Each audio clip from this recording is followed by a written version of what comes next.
भागवताने फार सुंदर सांगितले, दुर्लभो मानुषो देहो देहिनाम क्षणभंगुरः तत्रापि दुर्लभम मन्ये वैकुंठ प्रिय दर्शनम.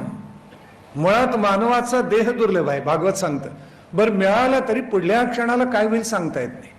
आज जो मनुष्य आहे तो उद्या आपल्याला पाहायला मिळत नाही आणि हे आपलं मन स्वीकारायला तयार होत नाही. असं होतच कसं असं वाटतं.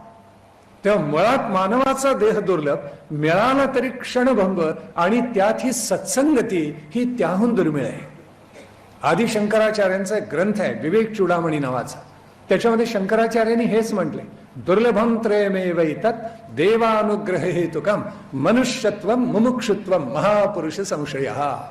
तीन गोष्टी मिळवायला अत्यंत अवघड असतात आणि केवळ ईश्वराची कृपा झाली तरच मिळतात, अन्यथा नाही. कोणती पहिली दुर्लभ गोष्ट म्हणजे मानवाचा देह. कारण मानवाच्या देहामध्येच संस्कृती कळते, बुद्धी प्राप्त होते, विवेक विचार जातो, धर्म म्हणजे काय त्याचं आकलन होतं, सदाचारावर कसं चालावं तेही कळतं, सत्वगुण काय तोही उलगडतो. ब्रह्मांडाचं रहस्य शोधायचा प्रयत्न केवळ मानवी जीवनामध्येच होतो.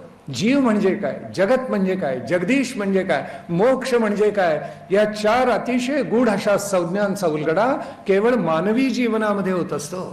म्हणजे शंकराचार्य म्हणाले मानवी देहच दुर्लभ. बर तो मिळाला तरी दुर्लभ तर काय आहे, मुमुक्षुत्व.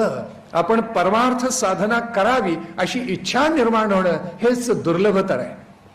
आणि अशी इच्छा निर्माण झाल्यानंतर आपल्याला भवसागराच्या पार नेणारा आणि आत्मज्ञानाचा स्पर्श करणारा सद्गुरू लाभणं दुर्लभतम आहे.